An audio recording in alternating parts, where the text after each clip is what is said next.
Here to the World Cup preview. That's right. Match days are right around the corner. We're going to be getting into it here, and we are absolutely pumped up. I'm Dan Alexander, and joining me for this lovely Q&A is the one and only, the incomparable, the wearing the Canada gear, Carmine Bianco. Carm, how we doing, brother? Thanks for taking some time to do this, man. Thanks, man. I'm super excited. Thanks for agreeing to host this. You're fantastic in the lead. That's what I like about you, man, and getting the right questions out there and the right answers for me. But I'm looking forward to it. It kicks off in less than a week. Next Thursday, Mexico and South Africa playing in Mexico. I was supposed to go to that game. I was invited to go to that game, but I can't go. Why aren't you going? I'm going to the Canada game. My friend's company has a suite that they paid $65K for. Oh, okay. $65K. All right, we'll allow it. But I've got the Canada game against Bosnia at the now named Toronto Stadium, which is originally the BMO Field, where the local club Toronto FC play, and that is Friday at 3 p.m. Eastern time. So I'll be there, sporting my gear and watching Canada play, not Italy.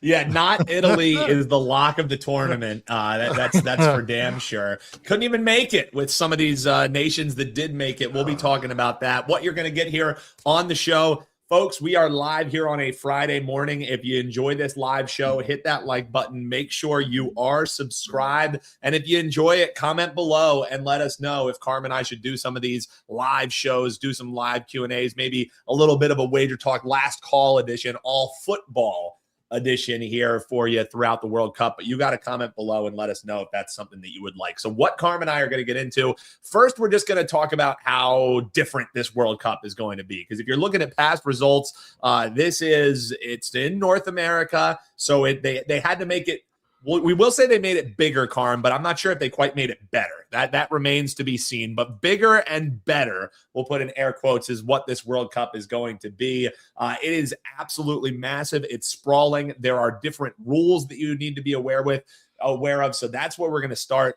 We're going to talk futures. We're going to talk group winners. We're going to talk golden boots. If you have any questions, drop them in the live chat. Drop them in the comments below. And Carm and I will be answering them all along the way. But Carm, as I mentioned there right at the top, this World Cup is going to be unlike any other. Every 4 years, I'm absolutely amped when this tournament rolls around. It's something that you and your clients look forward to each and every 4 years because it is so massive and sprawling.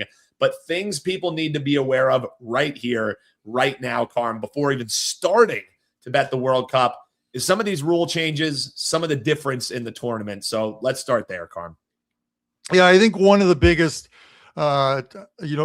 things with football is, and why fans in North America seem to have a problem with it, and I completely get it, is a lot of the time wasting, guys on the ground, late in games with cramps, trying to delay the game, and FIFA's put in a few new rules. There's at least 5 very good rules. They have about 7 or 8. But time wasting is one of it. So you look at now the head official, or the ref, as you'll call him, with a goal kick or a throw in, he starts the countdown. He'll put up his arm and he counts down from 5 to 0. And if you haven't put the ball into play, then the goalie, if it's a goal kick and he hasn't put the ball into play, he whistles play dead, and the other team is given a corner kick. Obviously in the attacking zone, which is an advantage for that team. If you haven't thrown the ball in from the sidelines, the ball goes to the other team and they get the throw in. So you're penalized for not speeding up the game. Players who are coming off on substitution, they have 10 seconds. Normally you see a guy coming off the field when he's being substituted, and he takes a good 30 to 45 seconds. He's turning around. He's clapping his hands at the fans. He's wasting as much time as possible. Those are normally players who are in winning positions, or their teams are in winning positions. They've gotten rid of that. You have 10 seconds to get off the field, and you need to exit the field by the closest exit point on the field. So you can't walk across the field to the benches. If you're close to the opposite sideline, that's where you exit the field and you walk around the field. Those are good ones. Yellow cards. With VAR, VAR is going to be a lot quicker this year. Semi-automated for offsides, so not these long delays to figure out if it's an offside or not. VAR can get involved in one that's very important. Normally, if a player gets 2 yellow cards, they get a red card. They're given a red card and they're out of the game. VAR can now intervene in a second yellow card if they feel like the ref made the wrong decision, and they'll review it and rescind that yellow card, which means there's no red card and the team is no longer at a disadvantage of being a player short. Another one is players constantly bothering the referee or complaining to the referee. Only the captain can do it. Any other player who goes up to a referee, an official, and starts to complain is given a yellow card. So that is a deterrent. And you can also take that. And when you're looking at yellow cards in a game, and whether you want to bet yellow cards or yellow cards in the tournament, because there are some players who are still going to complain to the officials and are still going to get yellow cards. And then the one that is the most puzzling, but we are seeing it, and unfortunately, is when there's a confrontation between players. If a player goes, and you see it all the time in European football, South American football, even here in North America, when they're arguing with another player, they put their hand over their mouth so the cameras cannot catch what they're saying. In a confrontational, in a confrontation with another player, if they cover their mouth with their hand, they're given an automatic red card. That is harsh. That is extremely harsh, because it happens and it's hard for players to get away from that. But it's because of the obviously the racism that exists in the world and in the game. And unfortunately, it's happened a lot in Europe over this past year, and they're trying to remedy that. And a red card will do that.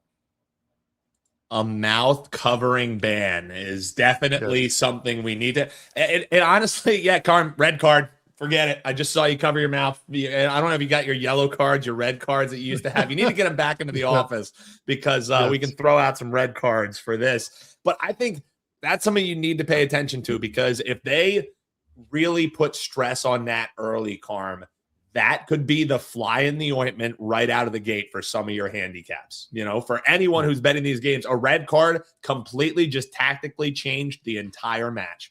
So that's something I would say, Carm, even starting on Thursday, we pay attention to how close they really are calling it. Is it the second that's up, we're seeing red cards flying? Because that could change fundamentally how we're betting this tournament match by match. So, super important one there, right, Carm? Yeah, and you can find, with some of these rules or some of the innovations, you can find things that you can make a profit on. 2018, whether it,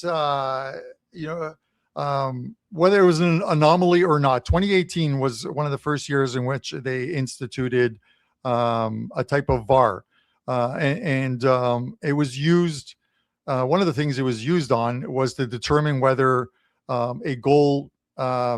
The goals were good, but whether a goal was a good goal or an own goal, where a player puts it into his own net, either a header off of a corner where he's trying to clear it, he puts it into his own net or what have you. I bet, because the books hadn't adjusted the odds, they were 14-1 every single bet, 64 games. I put $100 on every single game to have an own goal from start to finish, and at 14-1 odds, there were 13 games with own goals, which cleared a profit, obviously, when you're getting 15-1 on your money. Oh, yeah. So it is absolutely, it's absolutely insane, the amount of own goals. And I think the yellow cards is this year's own goals, because we're going to see some yellow cards in it. I think the last 2 World Cups have had 179 and 196 yellow cards, and I believe this year the over-under for yellow cards is set at 215. So with more games, or it's higher than that. I think it's a good point, in the mid to higher 200s, and it's because this year, instead of 64 games, there are 104 games. So 40 extra games this season, or this World Cup. Guys, gals, folks, tuning in, comment and let us know any of the questions you have. They're already getting some of them. Shout out to the chat. We are hitting them hard as well. Excited for this one. And yes, the glue sniffers are out and about, Leggy. Thanks for tuning in here, man. And appreciate y'all joining us. Titan CT, appreciate you as well. If you're enjoying the show, make sure you hit that like button, and we'll keep these shows coming your way. We're absolutely pumped for this tournament. Some of these questions we'll get to, but Carm and I have some things we want to talk about as well. Futures coming up here, some of our favorite outright winners, some of our group winners that we're looking at. We'll also talk about Golden Boot, how you should bet the Golden Boot. But Carm, one thing that I want to do real quick, just as far as some of these teams with expectations heading in, I did a little bit of research, and I did see that in this modern era, the odds-on favorite to win the cup in this modern era has only won it 3 different times. So as you're looking towards the top of that odds board, I'm not saying that it can't happen. I mean, France is going to be your favorite, and they're your favorite for a reason. They have all the tools to win. I'm just saying historically, it is not something that has worked out well for the favorites. And in this year, Carm, talk about the upsets with March Madness, with them constantly expanding it, getting bigger. That's just the nature of the beast. In the group play, that's where the cream is going to rise to the top. But once we get into this round of 32, Carm, I would argue that's where the real action starts. That's where the real tournament starts. And that's where you might be sweating a couple of these futures that you're throwing in, because this year more than ever in the group play, teams are going to be trying to forecast who they're going to be playing next. And a lot of that has to do with the amount of points that you need to qualify this year, Carm. And in this tournament, it is, I hesitate to say easy, because nothing is easy in soccer, right? But it is easier than ever to make a path to qualifying and getting into the next round in this World Cup. Yeah, it is. And, I don't have a graphic for it, but some models have been run, and it's something I discussed with you earlier. But you look at it, obviously every team will play 3 games in the group stages, but 6 points, which is essentially 2 wins in the group stages. And pretty much every group has a minnow in there that you're going to get a win against a smaller, obviously FIFA ranked country. But 6 points, 100% you're going to qualify for the round of 32 because 48 teams and the top 2 in each group, and the next best 8. And I'll get to how the next best 8 are determined. But 6 points gets you in. 4 points, a win and a draw, along with a loss, let's say, a 99.8% chance of getting in. Even 3 points, win 1 game or draw three games, you have a 67% chance of making it in. On 2 points, only a 5% chance of making it in. So not the greatest odds there, but as you'll tell, with only 3 points, you can get into the knockout stages of this one. And it makes those match day 3 games very important, because as Dan mentioned, guys, some teams will win their opening round game, their second game. They know they're going to get into the round of 32, and they've essentially qualified. Game 3 is an opportunity, or match day 3 is an opportunity to rest players or pick your path. And picking the path is the very interesting one. In 2018 World Cup in Russia, Belgium was in the same group as England. They didn't face each other until match day 3. Both teams won both games on 6 points. Neither team wanted to win the group and play in the same bracket as France, who were the eventual winners. So England sat 7 to 8 of their players. Belgium sat 5 to 6 of their starters. And it was probably one of the most boring games you'll ever see. I think it finished 1-0. Belgium ended up winning. They ended up on France's side of the bracket, lost in the semifinals 1-0 in that one. And England went on to lose to Croatia in the semifinals as well, too, in extra time. So sometimes be wary of the path you pick. It might be the wrong one. And those 2 teams. So that's why I believe, as much as I would love to say the World Cup is a great betting opportunity, it is. The one caveat to all of this is be careful on match day 3, because you might want to bet it late. A lot of my bets on match day 3 will come the day of. The morning of. Will get the morning of. when lineups are determined and you have a better idea of who the team is going to start. There's nothing worse than betting on England and finding out Harry Kane's not playing, Declan Rice is not playing, Saka's not playing, and they still have some quality guys on that team, but they're not there. So, Argentina, Lionel Messi's on the bench, Lautaro Martinez on the bench, DePaul on the bench is what you want to make sure that these guys are playing before you're betting your hard-earned money, because the books will still hang the price knowing people are going to bet Argentina, they're going to bet France, they're going to bet Brazil. You want to make sure that you're not betting into a line that is going to adjust in the opposite direction of where you thought it would go. Yeah, I'm right there with you. Match day 3 is a day when let me forecast which teams are going to want to win their group, which teams are just fine with what their point differential is already. Match day 3 might just be where I bet the most draws that I will bet in the tournament. Yeah. So that is something to definitely keep in mind. All right, Carm, we're 15 minutes into this show and we haven't given anyone some bets. Don't worry, they're coming, and they're coming right here. Let's talk some group winners. Let's talk some group bets. I have a couple that I'd like to fire off here, and we also have some questions that are pertaining to group play. If you have any questions on group play, drop them right now, because we're going to talk groups now. Next, we're going to talk outright winners, and we're going to end talking some golden boot. So if you have any group winner questions, you have any questions on specific teams, now's the time to drop them. And while you're dropping them, make sure you hit that like button and you're subscribed. 250,000 plus subscribers, Carm, 250,000. They can't be wrong. Make sure that you are one of them. All right, Carm, let's talk some group winner bets. You have 3 here that we'll get into, and you can break them down one by one if you'd like. I'll jump in and give you some thoughts as well. But here are 3 bets that we are going to be talking here, folks. So don't worry. Here are some free plays coming your way, Carm. Let's start. You're wearing the Canada stuff, and I don't see on the graphic here, Carm, Canada to win Group B. What the hell is going on here? Yeah, this is, and this price has moved a little bit. But, at one point, Switzerland was like plus 120 to win the group, even plus 130 at some places, which I thought was insane. And now they're starting to get the money there, 105. And I'm seeing some like 120s, minus 130s pop up to win this group. And I think a lot of it has to do with the fact that you look at this group, and it has Switzerland, it has Canada, it has Bosnia, and it has Qatar in it, or Qatar, as people will say. The proper pronunciation of it is Qatar are not a threat in this group. Bosnia are not a threat in this group either. So it came down to Canada and Switzerland, and those 2 teams to likely finish in the top 2 spots. But Switzerland are so undervalued here. They should be much higher. They should be in the minus 150, minus 160 range. And I get it.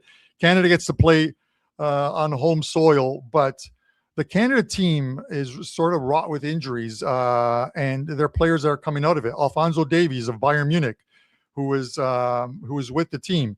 He won't even play in the first game next Friday against Bosnia. He'll likely play in the second and third games. And there's reason to think that if Canada gets to win against Bosnia, that they may not even start him in the second game, or just give him some minutes. And he's supposed to be their best player. They have other players on their back line who are coming back from injuries. Moises Bombito, who plays in France, broke his fibula 240 days ago, hasn't played competitive soccer since last October, and he's their big defender. He's their big physical defender. He played 30 minutes in a friendly against Uzbekistan, and he lacked any type of pace whatsoever. Whether he'll be ready to play 90 minutes, I don't believe it. So it's a team with some injuries. They have some players that they can call up, and they have called up, that can fill those spots, like Priso. I just don't see how they're going to beat Switzerland when they place against Switzerland. To me, it is the Swiss's group to lose, and I don't see it happening. Switzerland will play all their games out on the West Coast. I believe a couple of them at either Levi Stadium in Santa Clara or SoFi, and then I believe also in Vancouver as well too. So they're on the West Coast. Canada will start here in Toronto, their only game here in Toronto, and then we'll go to the West Coast and play their final 2 games there. Yeah, one thing that I'll say about Group B, it's not a bet that I fired on, but I did a preview with the guy who I work with for Winning in the Shadows with Andy Jan, and he's a soccer capper as well. And a group forecast, which is one of these things that you can bet pre-flop, which is just a straight forecast, or you can take the teams to finish top 2. He likes this group enough, Carm, to say give him Switzerland up top, Canada in second, Bosnia in third, Qatar in fourth.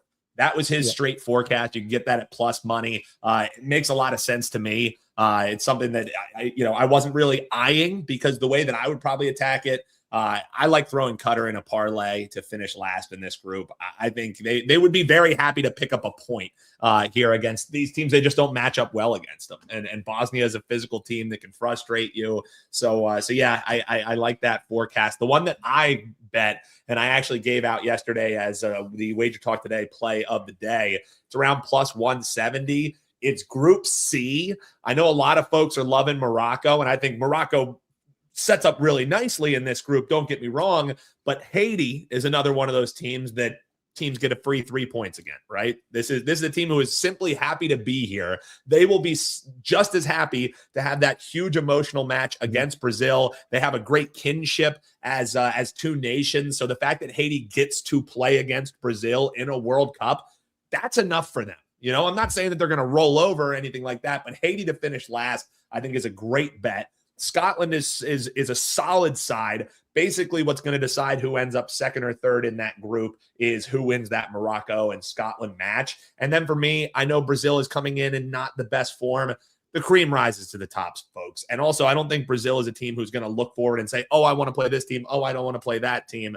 This is a team in Group C that I'm looking to bet overs in a lot of these matches, especially Brazil matches, because they can score a bunch and they'll concede a bunch. But this group, I'm forecasting straight Brazil, Morocco, Scotland, Haiti. That's the way that I'm betting it, Karma. Any thoughts here in Group C? And then we'll talk Japan, we'll talk Colombia, who you and I are both pretty fond of.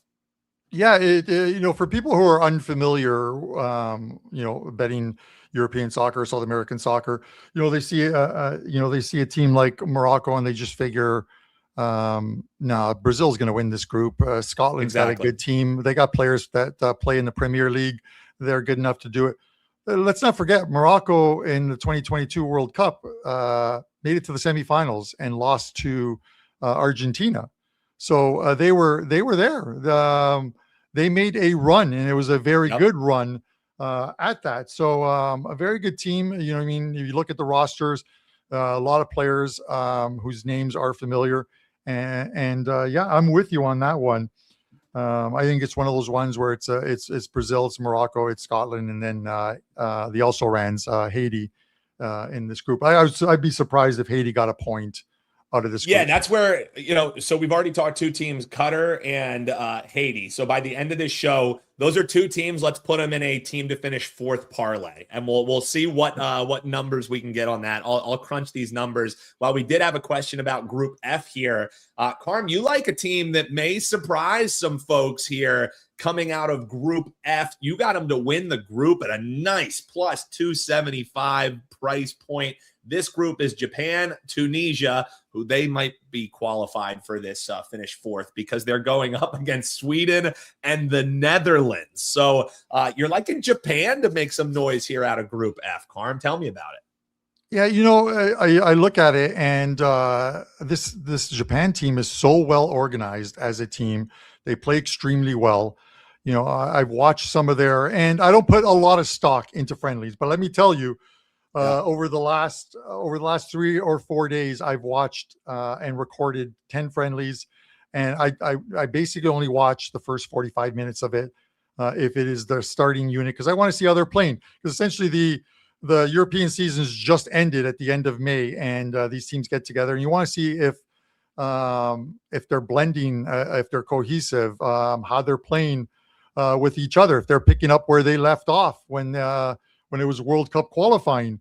So, I like this Japan team, and they play so well organized, and they're going to be a tough team to break down. I just think that there's a couple teams in that group that I think are going to underperform. I think Sweden's going to underperform. A lot of the players on that team um, are coming off of not the best, obviously, not the best domestic league seasons. You look at like Isak, who made the huge move going from Newcastle to Liverpool and had an absolutely brutal year with them.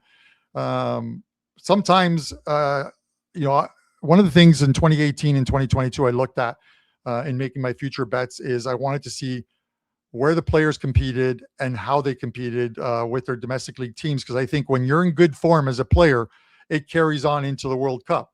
So, with that said, you look at the Netherlands, and I think the biggest weakness for the Netherlands, and, I watched the game.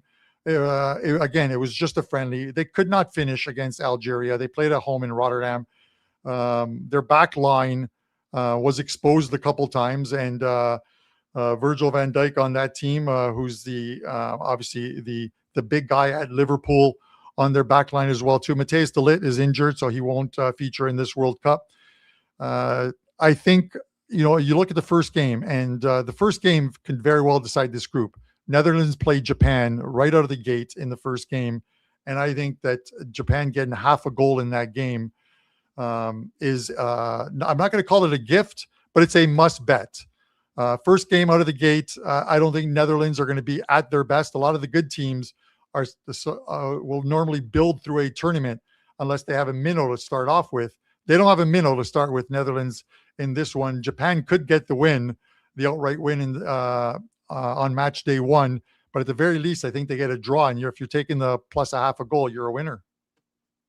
Yeah, I love that look. So not only a thought on winning the group, but also a match day play for you. That's why you tune in live here, folks, or you tune in on the rewatch. Whether you're watching live or on the rewatch, make sure you smash that like button. We can't do a preview, Carm, obviously, without talking Group D. That is the American group: USA, Turkey, Paraguay, and Australia.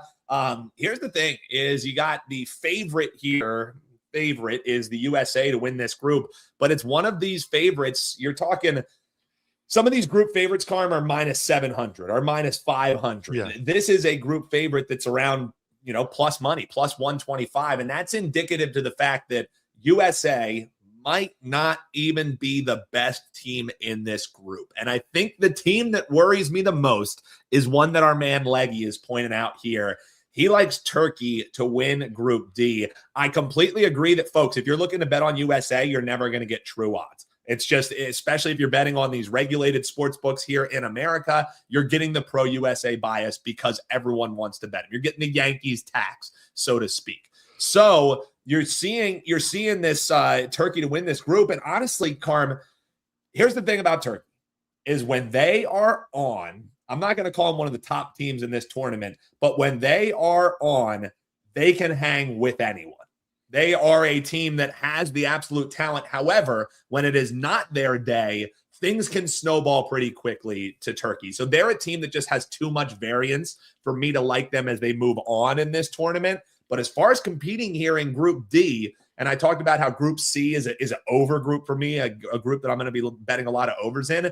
This Group D, Americans might not like it because there's going to be a lot of unders in this group. There's going to be a lot of 1-0 wins in this group. And I think Turkey's style of play sets up to fight USA. Yes, they're solid. Yes, they're probably one of the best tactical teams in this group in the difference of ways they can beat you. However, as far as it being their day, Turkey and Paraguay, no slouches in this group. And I don't hate Leggy's bet for Turkey to win this group.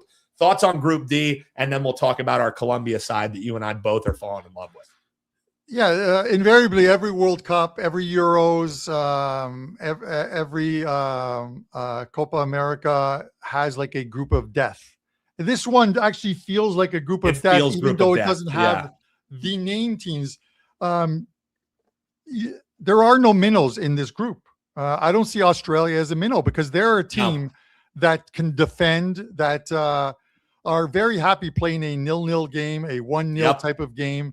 And those are the most dangerous types of teams. We've seen it in seasons past.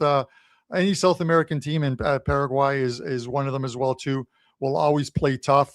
They come out of a tough qualifying. When you're qualifying against teams like Argentina, Brazil, Colombia, Ecuador, Chile. There are a bunch of teams. When you're coming out of those groups, Uruguay as well too. When you're coming out of qualifying, you've already been battle tested. But I do like Turkey here. There is no embarrassment on the USA finishing second in this group. Nope. Get Just into the move on. round of 32 and then do damage there. I think Turkey offers a lot of value in this one. I think you're absolutely correct. I think you're paying the tax on the U.S. because it is in the U.S. I know people are always going to be like, well, the USA is going to get favorable calls or what have you. That doesn't happen as much in soccer, especially with VAR and this being, it is like NFL fans are going to hate me for saying this, but the World Cup is like a Super Bowl every single day. Yep. Of the group stages. It is. There's so much money bet on this, and the eyes of the world are going to be on this tournament. I just want to see what Mauricio Pochettino does with this crew. I like the squad that he named. A lot of players who are playing in Europe as well too. Guys like Weston McKennie, who I thought had a very good year on Juventus, one of the teams obviously I support in Italy. And he was probably one of the best players on the team. You look at the other guys, Christian Pulisic, who also plays for AC Milan in Italy. A lot of guys that are playing in Europe. And when you're playing against some of the best, it only makes you that much better. So the USA have a good team. They have a very good chance of making a run in this World Cup. And I think I can't remember what year it was. I think they made a run to the quarterfinals in one year. I don't remember what year that was. Maybe someone can chime in as far as that goes. But I think Turkey, USA, and then I'm going to go with a little bit of a surprise here and go Australia and then Paraguay in this group. So, but this is one where I could very well see the group winner having only 5 points.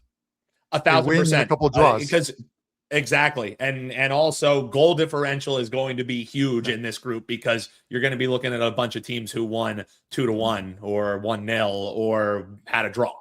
So yeah, go ahead.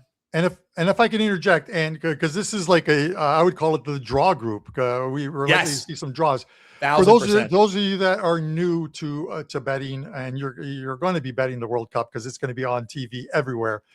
What you need to remember is during the group stages, where draws are in play, you have 3 options: Team A to win, Team B to win, or a draw.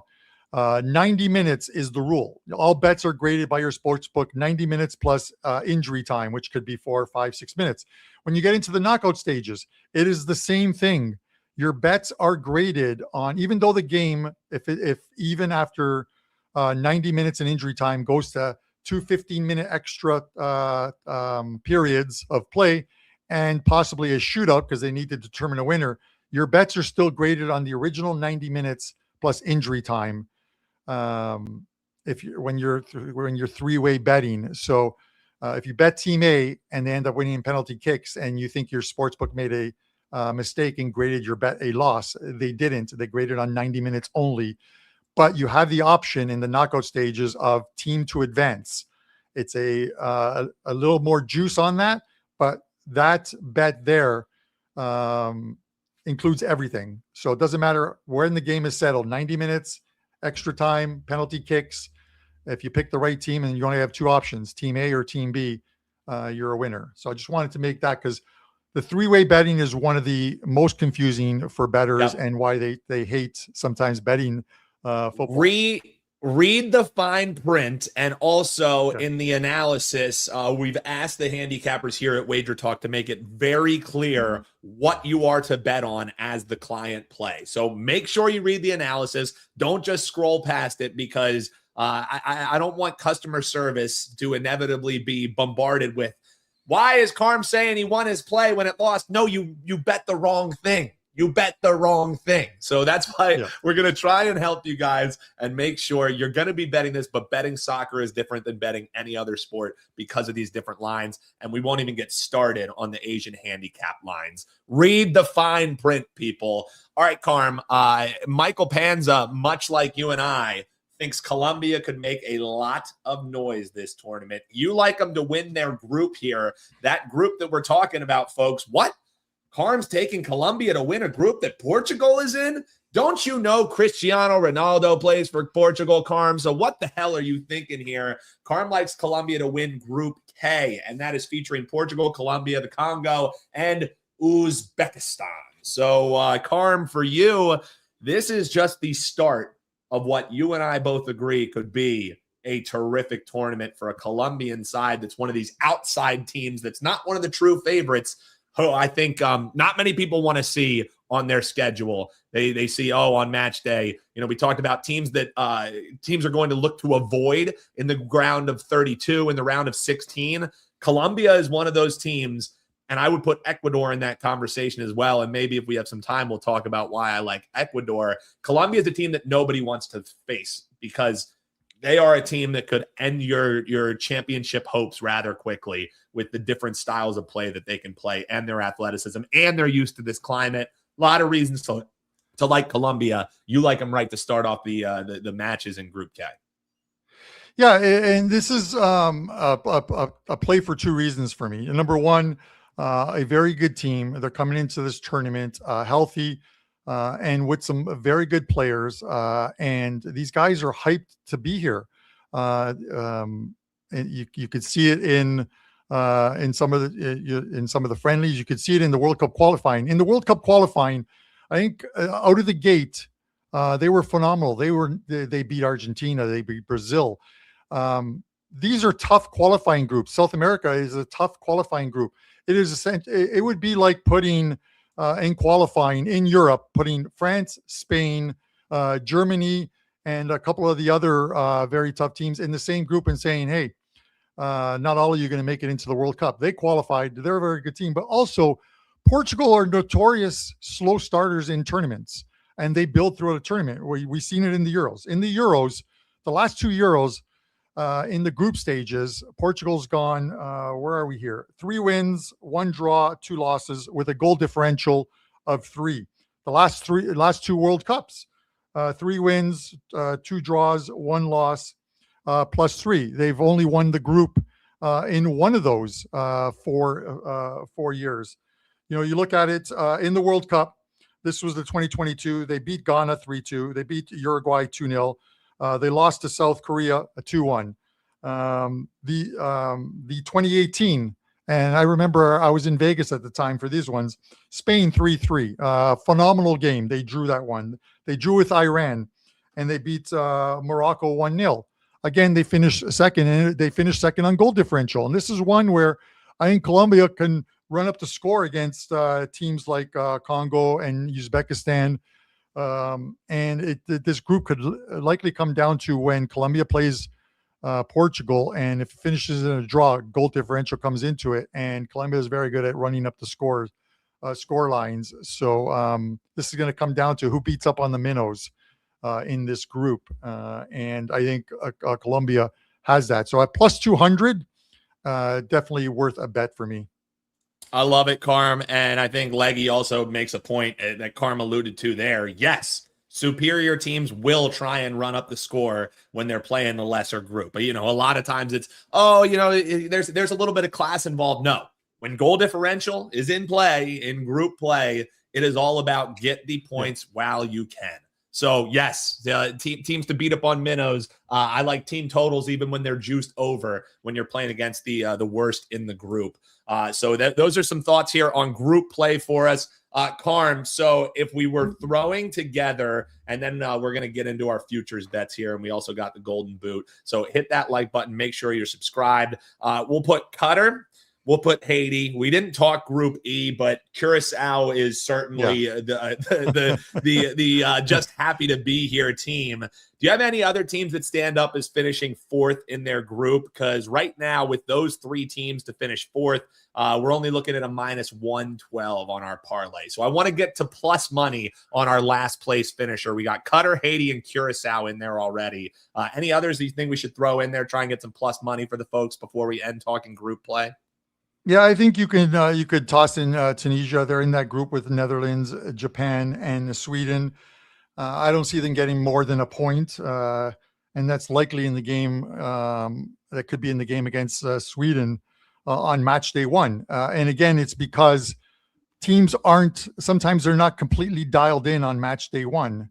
So when you play a defensive team, that's very tough to break down, or as some people like to call it, teams that park the bus and try and pick up a point. Nobody likes to lose on match day one. So some of these lesser teams, and sometimes that's why you have to look at the totals. Some of these minnows, as you might call them, will play a more defensive game, try and keep the game low scoring for as long as possible, try and take a point from the game, and go into match day two with something, and not be in a must-win type of situation, right? So look at them, and likely New Zealand as well too. I thought about the group New Zealand, eh? Yeah, I thought about, because I think Iran is the type of team, and I saw them, in the what was it, the 2018? I think it was the 2018 World Cup. Obviously, different players, but the structure in which they play is very tough, and you see it in qualifying as well too. You see a lot of 1-0 type score lines from them, 2-0 score lines, lower scoring games from them. And they're just going to come here and play a defensive game. I saw them play Portugal, where it finished in a 1-1 draw. I saw them play Spain, where I think it was a 1-0 scoreline, and Spain scored in like the 90th or something minute to win that game. So they just play a park the bus counterattack style of play. So we'll see where that goes. All right. The only other one, like again, real quick, that that I thought about was in the group with Spain and Uruguay, because I think they'll finish first and second, is Cape Verde and Saudi Arabia. But the thing is, one of those two teams, I'm not sure which one's going to finish last. Yeah, exactly. So we want the ones that we predict going to the bottom. So if we go Qatar, Haiti, Curacao, New Zealand, and Tunisia, so that's 5 teams to finish bottom of their group. Carm, we are talking plus 425. That's worth a little bit of pizza money. Wow, that is. Comment below if you're from this nation, because you hate us now. Qatar, Haiti, Curacao, and Tunisia finished last in their group. That's a plus 425. So there's a little pizza money parlay. These teams don't stand a chance. Clip this one, John Hoagland, because I'm sure this one won't come back to haunt us, Carm. But that's the parlay. And if you're looking, and if we're looking for the group, Qatar's Group B, Haiti is Group C, Curaçao's Group E, Tunisia is Group F, and New Zealand is in Group G. So there's your parlay. We're putting them together, plus 425. There's some plus money, but let's talk some even more plus money, Carm. You and I both like these two sides. When you're talking futures, we're trying to find teams that we can hedge out of potentially, or have a chance to win it all. I think Colombia is maybe a hedge out opportunity with a little upside to win it all. Brazil is a team who I think is coming in a little bit undervalued, even though they're one of the top teams in this tournament. For me, my power rankings, they're right up there. They're a top 4 team for me, Carm, with Brazil heading into this tournament. Why do we like these two sides? So I'll start with obviously Brazil first, and I'll flash back to 2018. Went to Vegas and filmed a video with Marco D'Angelo on the World Cup prior to it starting. And I picked in that one France to win the World Cup at 7-1 and Croatia to make the finals or to win the World Cup at 40-1. As my long shot bet, that I said, you'll be able to hedge out later in the tournament. And my thought process is always the same. I want to bet on teams that have a good back line. It starts, teams that can play from the back out are always the most dangerous because you can break that trap and then set up very good attacking opportunities. So a good back line and a solid midfield. France had that. Croatia had that. I could not believe the comments on the video. I had Croatians telling me that I was absolutely insane and must have been on some type of drug for picking Croatia. Well, lo and behold, Croatia did make the finals at 40-1 and played France, and France won that one. Then Brazil falls into that same category. You look at this team attacking wise, Vinny Jr., obviously the focal point of their offense. The guy's a game breaker. He can carry a team himself sometimes. Rafinha, who also plays in La Liga, a creative winger. He's coming off a superb qualifying where he was probably one of the best players on the Brazil team. And doing that with the way they play defense in these South American qualifiers is very tough. So he had a great one. Mateus Cunha, the guy's multifaceted, can play the wing, he can play centrally. Very good attacking player for Brazil. Midfield, again, always my focus. Bruno Guimarães plays for Newcastle. You know, he's basically he's the guy who's going to fuel the team for midfield. Very good player. Casemiro comes off a fantastic season with Man United. He is a defensive midfielder, very good, and he's very good on set pieces. We saw him score a lot of headers this season. And then defense, you look at defenders, players who are playing at the top of their game right now. Marquinhos, the leader and the captain of the team, PSG, Champions League winners once again. Gabriel plays for Arsenal. They just won the Premier League title and finished and lost in the finals to PSG. Another strong physical guy.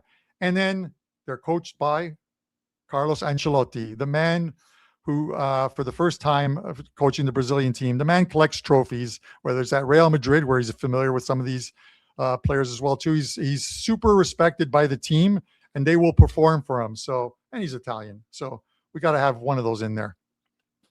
Found a way to get some type of future on an Italian. I love it, Carm.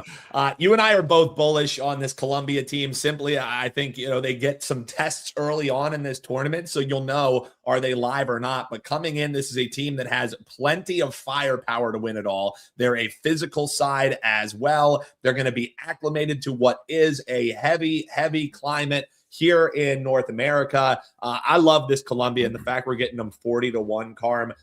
As long as we get them here through the knockout stages, this is a ticket that is going to be absolutely live for some hedge potential at a beautiful 40-1 price. Yeah.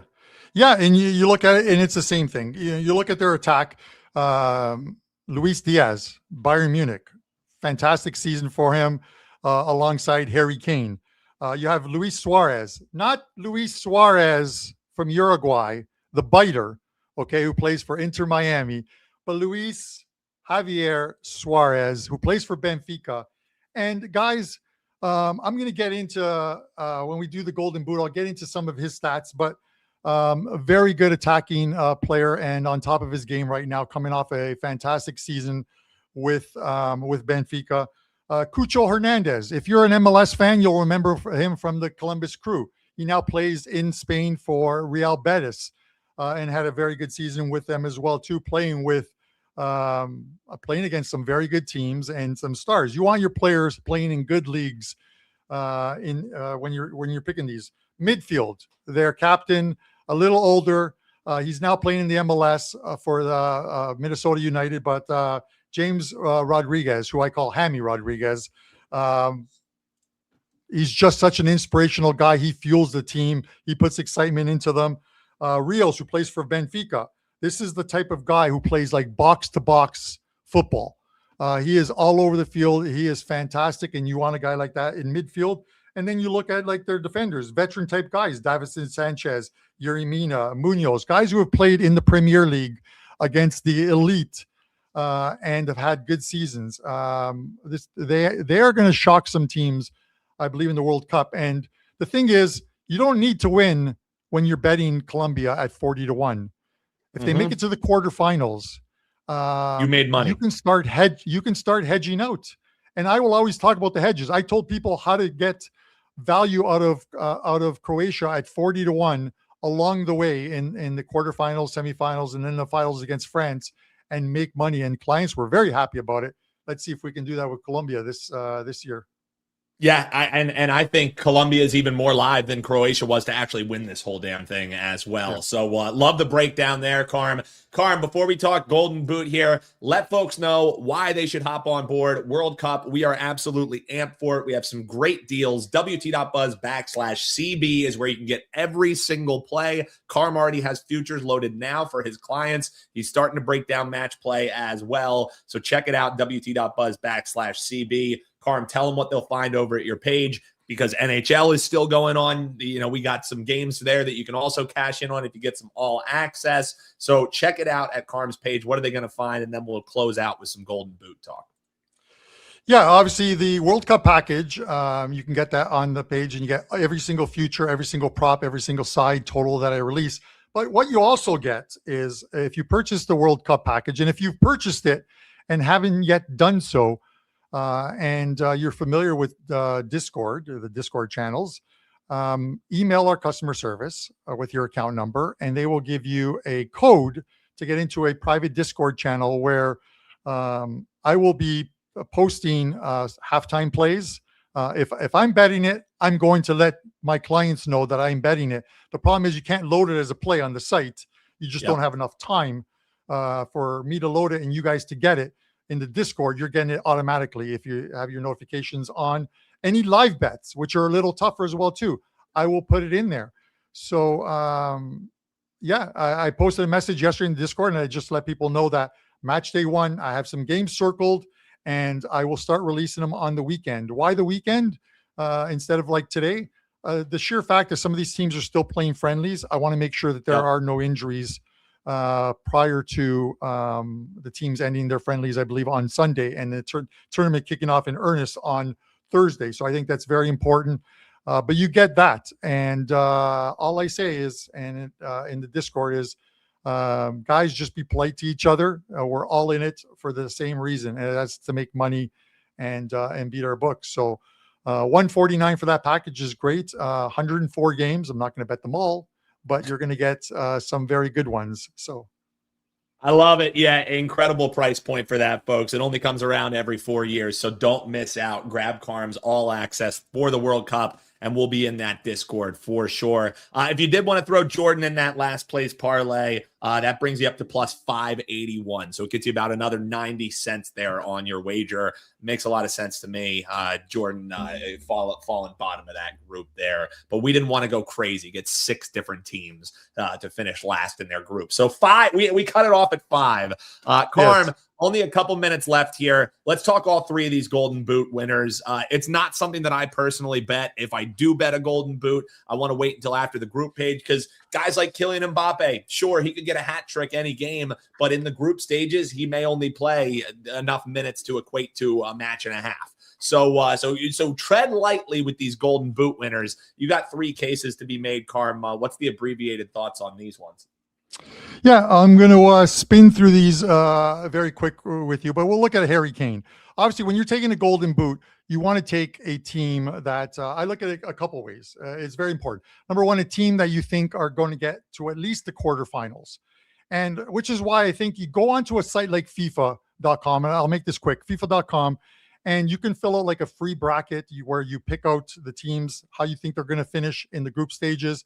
And then that will then populate the round of 32, the round of 16, the quarterfinals, and you can see what your team's path is for your player. You want them to play as many games as possible. You also want to look at players who are playing the minnows of the group early on, because if they're playing them on match day 3 and they've already won their first couple of games, a guy like Harry Kane may rest on match day 3 if they've already won the group. So there's no sense in playing him in that third game, or they manage his minutes. But you look at Harry Kane first. The guy is just an absolute beast. This is what Harry Kane has done this season, why he's one of the favorites along with Kylian Mbappe of France. You look at, and I'll just pop this up. Harry Kane, 36 goals in 31 games for Bayern Munich. Another 14 goals in 13 Champions League games. Another 10 goals in the German Poker, which is their domestic cup. Essentially, he has scored on the season 60 goals. Absolutely phenomenal. Then you look at a guy like Luis Javier Suarez of Colombia. 28 goals in 32 games for Portugal this season. 5 goals in 12 Champions League games. 7 goals in 7 domestic league games. And a team in which I think they're going to make a run and could run up the score in the group stages. He'll likely feature in all 3 games in that group because they're looking to win that group. So I like him at a very big price. And then the quietest one, because Spain is going to go far in this tournament. We haven't talked about Spain, but that's just because the price is so low. But I have to give them the respect they deserve. This team is phenomenal. So you have a guy like and I'm always going to pronounce this name wrong, so I apologize to the Spaniards out there. But Mikel Oyarzabal. Okay, Nailed so yes, so value because Spain is going to make a deep run in this tournament.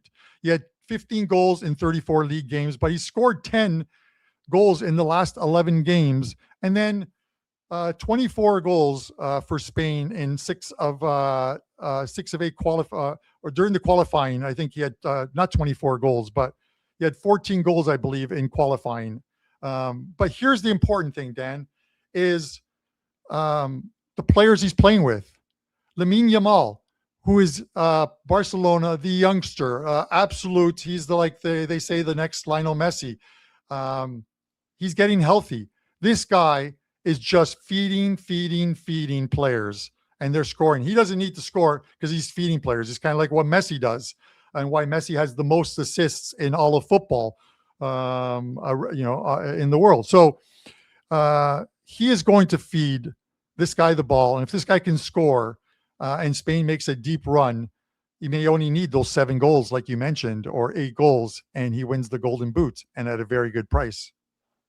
I love it, Carm. Appreciate you taking the time, man. 55 minutes of absolute gold. Folks, if we didn't have a chance to get to your questions here live, comment below right after this video is done. Carm and I will be in the comments, and let us know. You have to comment below, and you have to hit the like button if you want Carm and I to do some of these live shows on actual match days throughout the World Cup. If there's no demand for it, we'll save our breath. We'll save our time. But if you guys want it, you got to comment below and let us know. You want us to go live on match days, please comment below. Carm, always a pleasure, my man. Let's have some fun this World Cup. WT.buzz/CB is where you can get it all. For Carmine Bianco, I'm Dan Alexander. If you're tuning in live, don't go anywhere because just minutes. Wager Talk Today coming your way next here on Wager